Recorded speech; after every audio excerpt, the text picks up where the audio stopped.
In contemporary political discourse, the term brown shirts often conjures images of authoritarianism and violence, borrowing from the history of the Nazi Party in Germany. The brown shirts, or Sturmabteilung, were notorious for their thuggish tactics, including intimidation and violence against political opponents.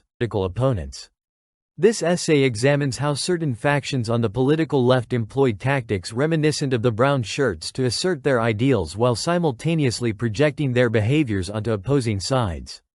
By analyzing the motivations behind these tactics, recent developments in political polarization, and future implications, we can better understand the dynamics at play in current political debates.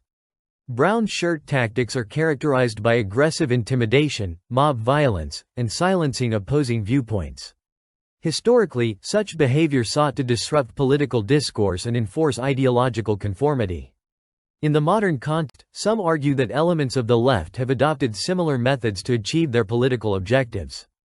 Instances of aggression against speakers or groups considered opposed to progressive ideologies have been documented on college campuses and in public protests.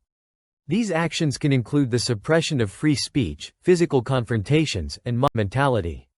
For example, protests against conservative speakers, such as those at the University of California, Berkeley, have led to riots, property damage, and violence. While some argue these actions are justified in protecting marginalized communities, the implications of using violence and intimidation to silence dissenting opinions reflect a troubling trend of ideological intolerance. One of the most striking aspects of contemporary political discourse is the tendency of various groups to project their tactics and ideologies onto their opponents. For instance, left-wing activists frequently accuse conservative groups of employing fascistic tactics, despite parallels in their own behavior. This form of projection acts as a psychological defense mechanism, allowing individuals to deflect criticism from their own actions by attributing negative traits to others. The left often frames their critiques of the right within a narrative of moral superiority, characterizing conservatives as oppressive or violent. By doing so, they can justify their aggressive tactics as necessary means to combat a perceived threat.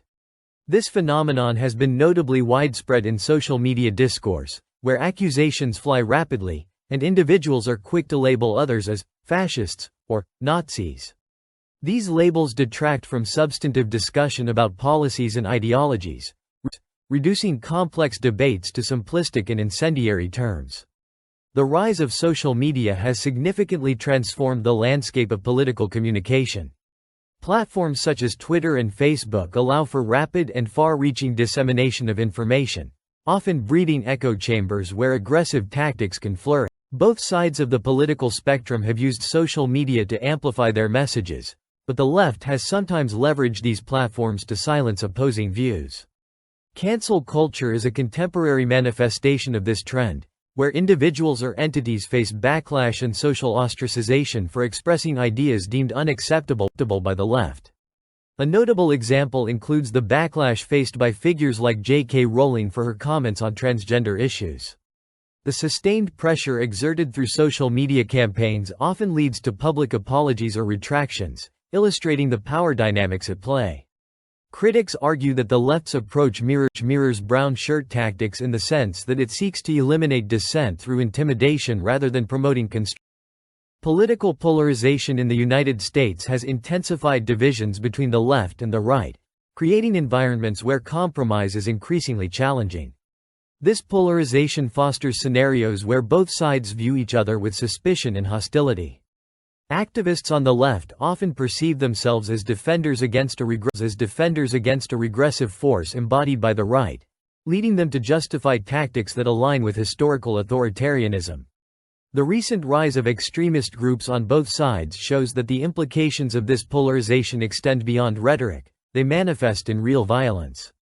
From the assault on the Capitol by far-right extremists to Antifa protests that have devolved into riots, the risk of political violence looms large. Each side tends to ascribe the label of fascist to the other, thereby delegitimizing the opposing position and fostering an environment where violent tactics seem like the only option left.